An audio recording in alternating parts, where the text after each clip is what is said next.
صباح الخير. ازيكم عاملين ايه؟ يا رب تكونوا بخير. النهارده انا حابب اتكلم معاكم عن كل حاجه عن كشف الحساب البنكي اللي انت هتقدمه للفيزا. الاخطاء، الحلول، والاسرار اللي محدش هيقولها لك غيري. خلي بالك، الكلام ده كله مبني على تجارب شخصيه وعلى حقائق، فانا مش هقول لك اي كلام يضرك. فتابعني للنهايه. انت ممكن تكون محضر كل حاجه صح: حجوزات، تامين، دعوه، حتى ورق شغلك، لكن تيجي عند كشف الحساب البنكي وتترفض. ليه؟ علشان دي مش بس ورقه. كشف الحساب هنا بيحكي حكايتك، بيحكي قصتك، وبيقول للموظف في السفاره قد ايه انت صادق ومش بتضحك عليه. الفيديو ده مش مجرد شويه نصايح ادهم لك، لا، دي خلاصه تجارب ناس اتقبلت وناس اترفضت. هقول لك بالظبط ايه اللي السفاره بتشوفه، وازاي انت كمان تخليهم يقتنعوا انك تستحق الفيزا.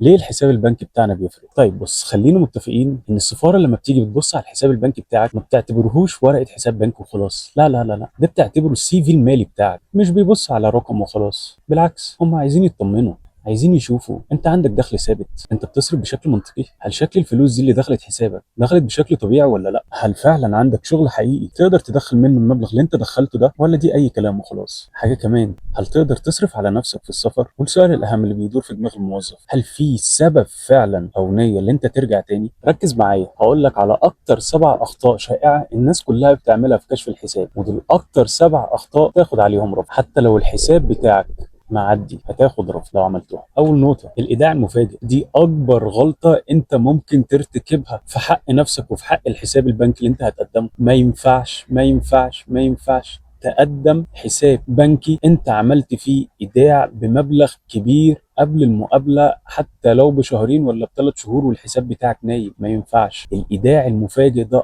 اكبر خطأ احنا كلنا بنقع فيه، وبنقول عادي هي كده وكده هتعدي. اهم حاجه عنده الحساب. السفاره ما بتبصش على الحساب، السفاره مش بتطمن من الحساب. مين اللي ضحك عليك وقال لك ان السفاره عايزه تطمن للحساب بتاعك تشوف ان هو فيه رقم كبير ولا لا؟ ضحكوا عليك يا صديقي. حساب فاضي طول الشهر وفاق وصحي وقت التقديم. بذمتك مش ده بيثير الشكوك شويه؟ يعني الحساب نايم شهور وقبل المقابله بشهرين يروح صاحي فجاه. ايه، استيقظ من الغفله؟ مش معقول يا صديقي. لازم الحساب بتاعك يكون متظبط، يكون فيه على الاقل ترانزاكشن كتير كويسه يقدروا يطمنوا منها، يقدروا فعلا يوثقوا ان الحساب ده بتاعك، ان دي فلوسك اللي انت بتصرف منها. بالمناسبه، كان معايا واحد صاحبي وهو بيقدم كان الحساب بتاعه اكبر من الحساب بتاعي بكتير، يمكن 3 اضعاف، بس هو اترفض وانا اتقبلت بسبب بسيط جدا، ان الفلوس بتاعته دخلت قبل المقابله باسبوعين، دخلت كلها، مفيش اي ترانزاكشن في الحساب بتاعه. ودي اكبر غلطه لازم نخلي بالنا منها. الرفض جاله بعد 10 ايام لان الحساب بتاعه فاضي، كان نايم وصحي فجاه. الدخل بتاعك غير واضح، مش معروف انت بتجيب الفلوس دي منين، انت مش موضح، مفيش دخل ثابت ليك. لو انت شغال اعمال حره المفروض تنوه عن حاجه زي كده، المفروض تشرح لهم، تكلم معاهم وتقول لهم، اثبت لهم. لو انت شغال محامي زيي، لو انت شغال دكتور، لو انت شغال مهندس، اكيد هتعرف تثبت حاجه زي كده. هم عايزين يطمنوا في الاول وفي الاخر الفلوس دي انت بتقدر تجيبها منين، الفلوس دي فعلا بتدخل لك عن طريق شرعي ولا لا، الفلوس دي بتاعتك ولا لا. ممكن اكون متفق مع واحد صاحبي اقول له حول لي كل شهر فلوس، انا ما حولتلكش، او الفلوس دي داخله بطريقه غير شرعيه، دي مشكله. حاجه كمان، تخليش المكتب يضحك عليك ويقول لك انا هقدم لك كشف حساب وتفرح. اكبر غلط، صدقني هيضرك مش هيفيدك.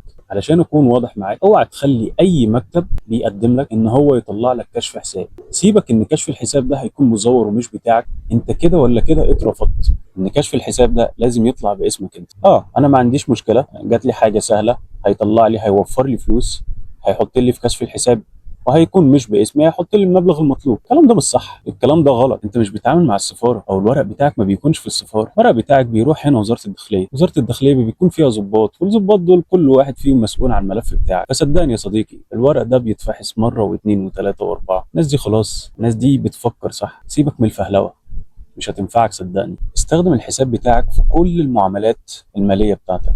لو انت عندك عربيه روح فول، استخدم الكارت بتاعك. لو انت هتشتري حاجه من سوبر ماركت استخدم الكارت بتاعك. لو انت هتشحن الكهرباء، تشحن الغاز، هتشحن الميه، هتشحن التليفون، استخدم الكارت بتاعك. لو هتعمل اي حاجه استخدم الكارت بتاعك. الترانزاكشن الكتير دي بتبين لهم قد ايه ان دي فلوسك، ان ده حسابك، ان انت المتحكم فيه، مفيش حد تاني بيقدر يتحكم فيه. او مثال صغير، لو دي مش فلوسك انت مش هتقدر تعمل الحاجات دي كلها، ولا ايه؟ نقطه كمان خلي بالك منها، السفاره هنا بتشوف التوازن بين دخلك وبين المصاريف اللي انت بتصرفها. فما تقنعنيش ان انت مرتبك 10000 جنيه وبتصرف في الشهر 30000 جنيه. ازاي يا صديقي الكلام ده؟ اعقلها. لازم الترانزاكشن بتاعتك تكون منطقيه. انا ما عنديش مشكله، انت مرتبك 10000 جنيه، اصرف 5، اصرف 6، اصرف 7، هيتبقى معاك 3. الثلاثه دول لو انت بتحوشهم، او لو انت شغال شغلانه تانية، قول للسفاره افصح عن شغلك التاني، فهمهم الفلوس دي جت منين. لو انت عندك بيزنس صغير قول لهم. لو شغلك حر جهز ورق، جهز الاثباتات بتاعتك. لو انت محامي زي ما قلت لك الكارنيه بتاعك يغني، وهتفهمهم حاجه زي كده، وان انت اللي بتحدد الاتعاب. وانا مثال حي ليك. كان في واحد صاحبي كان مرتبه بسيط، بس صاحبي ده ناصح، هو كان شغال شغل تاني بجانب الشغل بتاعه. لما راح السفاره والموظف هناك ساله انت فلوسك دي كلها جايبها منين، ما كدبش عليه. هو قال له انا شغال في القطاع ده، وبعد ما بخلص القطاع ده انا عندي بيزنس خاص، والبيزنس الخاص ده بيدخل لي فلوس، والفلوس زي ما هي ثابته عندي هنا في الحساب، وكلها داخله بطريقه شرعيه، والفلوس دي معديه المينيمم بتاعي. فانا كده ولا كده مستقر، والحمد لله هو معانا دلوقتي. لو عندك مكتب او عندك شركه او عندك شركاء في المكتب بتاعك والشركه بتاعتك، حاول تفصل كويس جدا من حساب الشركه للحساب الشخصي. ما تخليش الحسابين على بعض. لو انت الحساب بتاعك شغال وشغال كويس جدا 3 شهور 4 شهور، وفي شهر منك وقع ما اشتغلش، خلي بالك ده هيثير قلق السفاره. ازاي؟ هقول لك ازاي. انت طول الشهور اللي فاتت دي انت شغال والحساب بتاعك فيه ترانزاكشن كتير، وشهر واحد ما عملتش فيه ترانزاكشن، يعني ايه؟ بذمتك مش ده يخليك تقلق؟ مش ده يخليك تشك؟ حط نفسك مكان موظف السفاره، حط نفسك مكان الضابط اللي هيكون مسؤول عن الملف بتاعك. فكر بدماغه، فعلا ده هيثير الشك ولا لا؟ لما بيطلبوا منك كشف حساب بنكي لمده 6 شهور، هو عايز يطمن هنا على الترانزاكشن بتاعتك. شوف الترانزاكشن دي طبيعيه ولا لا. عايز يشوف المبلغ الاجمالي برضه، وبعد المينيموم قبل المينيموم ولا كتير. مفيش مشاكل، طمنهم بحاجه زي كده. كشف الحساب بتاعك لازم يطلع مختوم من البنك، من الفرع، من الموظف، وبإمضة الموظف. الكشف بيكون عليه ختمين وإمضة على كل صفحة. ما ينفعش تقدم كشف الحساب بتاعك مطبوع من على الموبايل، لازم يكون مطبوع ورق حي وعليه إمضة حية وعليه ختم حي. خلي في كشف الحساب دايما يكون فيه حركة منتظمة. كشف الحساب بتاعك يكون حساب نشيط. قبل 6 شهور من موعد السفارة خلي يكون مصاريف السحب ومصاريف الايداع ثابته وبينها توازن. الحساب اللي هيكون بالشكل ده عايز فرع هتكون مطمنه له. بلاش تسحب كل الفلوس كاش، وبلاش تسحب كل الفلوس بعد المقابله. صدقني انت كده ضمنت الرفض.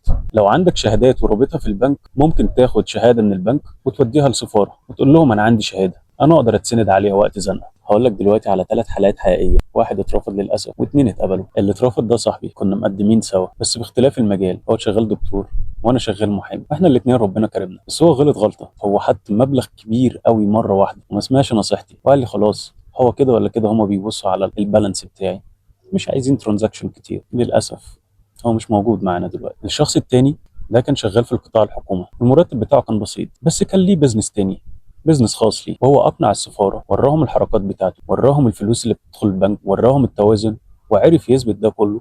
كل ده طبعا بورق رسمي، وهو موجود معانا دلوقتي. الحاله الثالثه كان شغال محامي، اللي بعمل لكم الفيديو. خلي بالك الفرق هنا مش في الفلوس، الفرق هنا في القصه اللي انت بتحكيها. انت مظبط الحساب البنكي بتاعك ولا لا؟ حسابك البنكي ده بيحكي كل تفصيلة عنك، عن حياتك، عن شغلك، عن مصاريفك، عن تحويشك، عن كل حاجة. بص تاني على حسابك، اسأل نفسك هل في دخل منتظم؟ هل شكله طبيعي؟ هل بيحكي قصة واقعية ولا لا؟ حط نفسك مكان موظف السفارة. انت هتصدق واحد جايب كشف حساب مضروب ولا لا؟ انا عارف ان موضوع كشف الحساب ده محير ومش اي حد بيفهمه صح. لو وصلت لهنا فانت دلوقتي جاهز تقدم كشف الحساب. خلي بالك هيعدي من اول مرة. لو عايز مساعدتي ابعت لي كشف الحساب بتاعك في الكومنت بعد ما تشيل منه كل بياناتك، وخليني ابص عليه وانا اقول لك ازاي تظبطه. اعمل لايك وشير وسبسكرايب للقناه، واستنى الفيديو الجديد. وسؤال الفيديو، انت كشف حسابك عامل ازاي؟ شايفه جاهز ولا محتاج شغل وتظبيط؟